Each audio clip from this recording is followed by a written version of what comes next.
Okay, y'all, how we feeling today? Welcome to the show. Welcome to Artificial Intelligence. It's great to have you. This is Professor Menakaya. I'm your host with Dr. Henrietta Wright, and this is my mentor. So, why are we here for y'all? Well, we're seeing that artificial intelligence is here.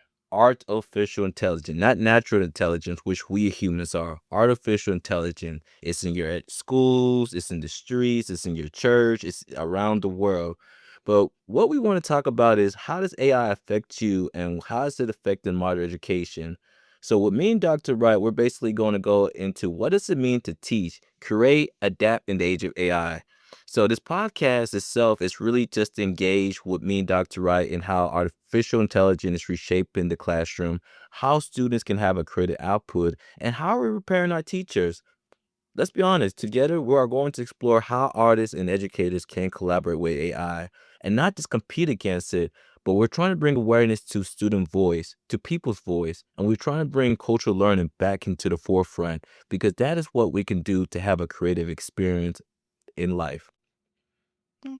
So maybe what we need to share with the people when we say AI, we're talking about artificial. That's OFFICAL, not the fake Yes. artificial. And that makes sense because when you think about artificial sweeteners, like it's not real sugar. It's right. This is not real sugar. But it's sugar, right? It's there. You're gonna people still use You it, get a high off of it. and you get a high Not off a it. natural one, but And it is not a natural one, and that's where we at right now. People are high right now off AI, but are they actually using AI now to make it a lifestyle? hmm Okay. And we see the lifestyle. People copy and paste wherever I types it in and then they give the answer. But that's like the artificial sweetener. Do you actually mix that sugar well into your coffee and does it really make that coffee a better coffee? So that's where AI is now. You see these humans, they're using it. Are they better humans now because AI? I don't think to disagree or agree about what it is or be biased about it.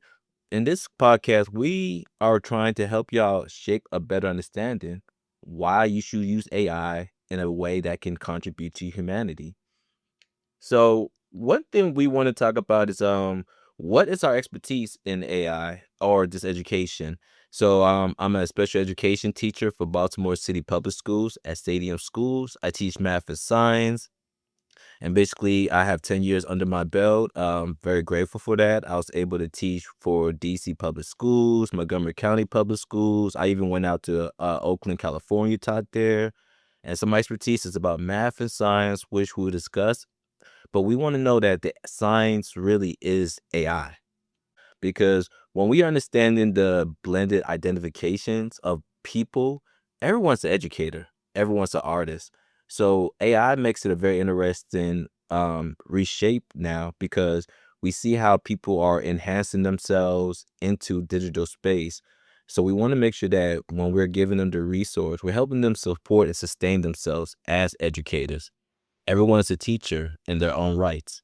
I mean, I like what you said. Like everyone's an educator, everyone's an artist. But to what degree are they? Are they an artificial or are they an artificial educator Mm. and artist? And Let's think about that. let's think about that. So, what are teachers themselves, right? Teachers provide instructions, they prepare and plan, and then at the end of the day, they assess the students. So, when you think about artificial intelligence, how have you really prepared yourself? Okay, you set a prompt, you tell artificial intelligence what to do, it gives you feedback. So now I as an educator become a student for AI because I'm using this information it's going to give to me to give to somebody else. How did I make myself creative throughout the output process? How did was I able to now use the tool it gave me to assess what I want to give to somebody else? People don't really use ChatGPT for that. It's just like I said, a copy and paste, I move forward. It's not my problem. It's the next person that's going to read that material problem. So there's no creative output. There's no reflection, and most importantly, there's no contribution to their own intelligence. So that's what makes it artificial intelligence. It's like that was all done by a computer, and you have no creative output. And that's so critical because, like I said, everybody's an educator. If you have all these educators focus on something that doesn't even bring back their creative output, then what's the point of having this tool? But then how do those of us that are educators, degree certified, deal with the student who then uses this artificial intelligence to complete the work that we're expecting to be authentic? How do we deal with that? And that's a really good question. Because AI it's a great thing, but rather than they use it as a tool to assist, they're going to use it as a completer. Very true. Very true. But you think about the calculator. The calculator was used a lot back in the days. And people thought it would be a tool to replace humans, but you see, it becomes a tool now, part of the human belt.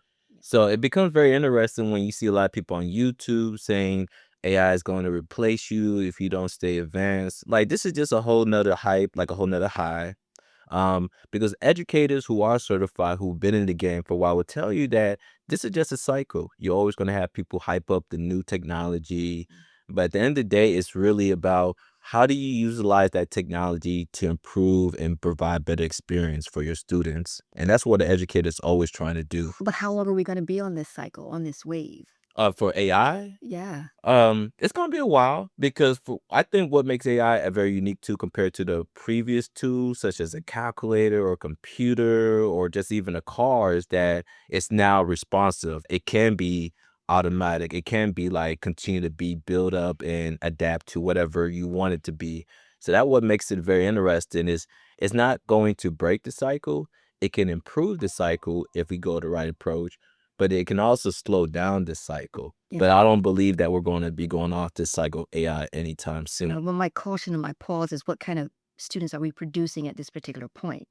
Um, well, let's talk. Because if they're using AI primarily to work their way through their academics, they matriculate. What are we producing at the end? Are we producing an official teacher? Are we producing an artificial teacher as a result? And that's a concern, especially when it comes to education, because now I don't know if what you presented to me is authentic, is it's yours, or if it's totally AI, unless I use AI myself to figure that out. Thank you for joining us, and we'll see you on the next episode. Peace.